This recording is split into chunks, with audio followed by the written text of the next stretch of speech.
Muito bem, pessoal, vamos continuar falando de lucro presumido? Agora nós vamos falar a respeito das empresas de pequeno porte, tá? As empresas de pequeno porte de serviços em geral, elas têm um benefício, tá, de redução de margem presumida no lucro presumido. Como é que funciona isso? Eu vou mostrar para vocês o que a legislação diz para a gente. Se a empresa for exclusivamente prestadora de serviço, qualquer serviço, não, exceto serviços hospitalares, de transporte, sociedade civil de profissão legalmente regulamentada. O que é uma profissão legalmente regulamentada? É aquela que tem Conselho Federal. Eu tenho uma lei federal que reconhece aquela atividade como uma profissão. Por exemplo, arquiteto, médico, biólogo, contador, advogado. Então, existe uma lei federal reconhecendo como uma profissão, tem um Conselho Federal que regula a atividade. Bom, então, se eu for uma atividade regulamentada, eu não posso utilizar esse benefício. Mas, se eu for exclusivamente prestadora de serviço em geral, eu posso reduzir o percentual para 16% da minha receita bruta. Todo mundo pode ter esse benefício? Não. Só quem tem um faturamento anual de até 120 mil. Então, o que vai acontecer? Nós já não vimos em vídeos anteriores que a margem de serviço é 32%? Então, o que vai acontecer aqui? Ao invés de usar uma margem de 32%, perdão, ao invés de usar uma margem de 32%, eu vou usar só a metade. A presunção ela vai ser o quê? 16%. A alíquota do imposto de renda e da contribuição social ela não muda. O que muda é a margem que eu estou utilizando para calcular o imposto de renda. Então, o que vai acontecer? Digamos que eu tive um faturamento de 90 mil nos 3 primeiros trimestres e no 4º trimestre eu ultrapassei o limite de 120 mil. Eu não recolhi de forma reduzida o meu imposto de renda? Então, essa diferença eu vou ter que calcular e recolher junto com o 4º trimestre. Não se preocupe, mesmo que pareça um pouco confuso para você, eu vou dar um exemplo daqui a pouco de como faz esse cálculo e você vai entender melhor, tá bom? Quais são as atividades que não podem usufruir desse percentual de 16%? Serviço de profissão legalmente regulamentada, então aí médicos, advogados, arquitetos, pessoas jurídicas aí de autoescola, natureza artístico-cultural, corretagem e representação comercial, serviços médicos e laboratoriais e intermediação de negócios. Muito bem, então vamos agora mostrar para vocês como é que faz esse cálculo, ok? Então, digamos que eu tenho aqui, eu sou uma empresa exclusivamente prestadora de serviço, tá? É importante destacar isso. Então, eu tenho receitas de serviços, tá? Vamos colocar aqui primeiro trimestre. Primeiro trimestre. Deixa eu ver se ele vai aqui puxar para os outros. Muito bem. Aí vamos colocar já aqui o total, né? Então, no nosso exemplo aqui,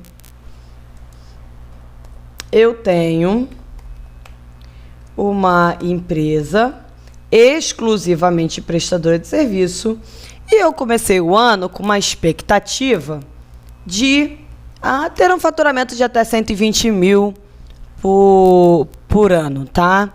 Então, eu tenho aqui cancelamentos e vou chegar aqui na minha receita tributável, né? Vamos colocar só cancelamento. Receita tributável. Muito bem, então eu tenho aqui, 30 mil no primeiro trimestre, no segundo, 35 mil, terceiro trimestre foi melhor ainda, 40 mil, então note, estou em 105 mil, ainda não ultrapassei os 120.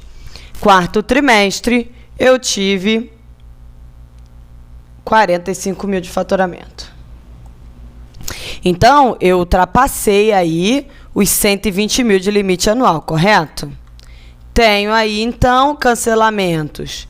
1.000 no primeiro trimestre, 2.000 no segundo trimestre, 2.500 no terceiro trimestre, 3.000 no quarto trimestre. Vou chegar na minha receita tributável. Vou fazer, então, minha receita de serviços. Vou fazer minha receita de serviços menos meu cancelamento. Então, essa é a minha receita tributável do trimestre. E aí, o que eu vou calcular? Vou calcular a margem de imposto de renda, né? Margem de IRPJ. Sabendo que a margem para serviços em geral é 32%, mas eu não tenho uma expectativa de ter 120 mil no ano, então vou calcular 16%. Vou pegar minha receita tributável vezes 16%. E aí eu já vou puxar aqui para o segundo trimestre, terceiro trimestre. Muito bem. Então, eu tive uma margem de 16%. Agora eu vou calcular meu imposto de renda de 15%. Então, vou pegar aqui minha margem, né? A minha margem acaba sendo a minha base de cálculo, porque eu não tenho demais receitas para acrescentar nesse exemplo. Então, 15%. Muito bem, repito isso aí para os outros 3 meses. Então, eu tenho aí no primeiro trimestre 696 a pagar, 792 no segundo, 900 no terceiro. Não tenho imposto de renda adicional. Por quê? Porque não ultrapassou minha margem, não ultrapassou 60 mil no trimestre. Então, eu não tenho imposto de renda trimestral a pagar. Então, vamos colocar aqui meu IRPJ total, tá? Que seria os 15% mais 10, só que eu não tenho o adicional. Então, coloquei aqui. Muito bem. Só que aí, chegou no quarto trimestre, eu não ultrapassei o limite de 120 mil ao ano. O que a legislação diz? Deixa eu colocar aqui. Primeiro trimestre, eu vou pagar no dia 30 de abril. Não posso dividir em cotas. Não posso dividir em cotas porque ele está abaixo de R$1.000. Então, nem dá para dividir em cotas. Então, eu tenho 30 de abril. Aqui está saindo 2020, porque a gente está no ano de 2020.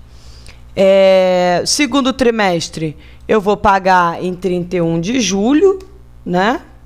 Terceiro trimestre, eu vou pagar em 31 de outubro. Muito bem.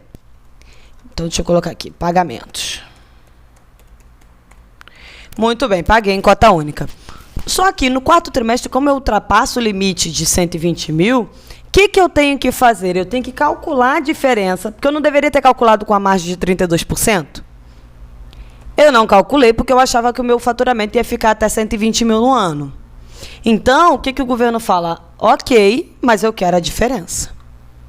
Eu quero a diferença do primeiro trimestre, do segundo e do terceiro. Só que você concorda que você já pagou metade? Se você já pagou metade, o que está faltando para você pagar agora? 16%. Se a margem era 32% e você já calculou sobre 16%, na verdade, você só precisa recolher a outra metade que está faltando. E o quarto trimestre? O quarto trimestre, que é 42 mil, o que você vai fazer? Você já vai calcular na margem de 32%. Por quê? Porque você não calculou 16 aqui, mais 16 aqui, deu 32%. Quarto trimestre já ultrapassou os 120 mil, você já sabe que a margem é 32%. Então, você vai calcular aqui, sobre os 42 mil, 32%, mas como é que fica aí o imposto de renda? 15%, normal. Então, coloca aí 15%. Tem adicional? Não, porque a minha margem não ultrapassou 60 mil. Não tenho adicional. Então, meu imposto de renda devido, mais o meu adicional, que não existe. Quando que eu vou pagar, então, aqui essa diferença do primeiro trimestre? Junto com o quarto trimestre. Eu tenho que pagar multas e juros, já que eu deveria ter pago em abril e eu não paguei em abril? Quando que vence o quarto trimestre? 31 de janeiro. Então, quarto trimestre vence 31 de janeiro do ano seguinte, né? Aqui está 2020, vamos colocar 2021 para não confundir vocês. Então, 31 de janeiro. E quando que eu vou pagar aqui também primeiro, terceiro e quarto trimestre, o complemento do primeiro, terceiro e quarto trimestre. Também 31 de janeiro. A legislação diz o seguinte: você calculou primeiro trimestre, segundo trimestre, terceiro trimestre, achando que o seu faturamento ia ficar até 120 mil. Então, você calculou uma margem de 16%. Opa, no trimestre em que ultrapassar os 120 mil, você precisa calcular a diferença, ou seja, 16 do primeiro trimestre, a margem, 16 do segundo, 16 do terceiro. E o trimestre que você já ultrapassou os 120 mil, você já calcula o quê? 32%. Sendo que esses valores aqui você não vai pagar com multas e juros, porque afinal de contas você não sabia que ia ter um faturamento tão bom que ia superar suas expectativas. Então você paga junto com o quarto trimestre, sem multas e sem juros, ok? Qual é a questão aí? Não paguei na data, vou recolher com multas e juros normalmente. Tá bom? Bom, então é isso que eu tinha para falar a respeito das empresas de pequeno porte, exclusivamente prestadoras de serviço em geral e com faturamento até 120 mil por ano. Então, se você é contador, se você tem um escritório de contabilidade, esteja atento para os seus clientes, se tem algum nessa situação, porque pode ser que ele esteja pagando aí 32% de imposto de renda sem necessidade, ele poderia estar usufruindo aí uma margem de 16%. No mais, eu espero que vocês tenham gostado desse vídeo. Se tiver dúvidas, postem nos comentários e até o próximo vídeo.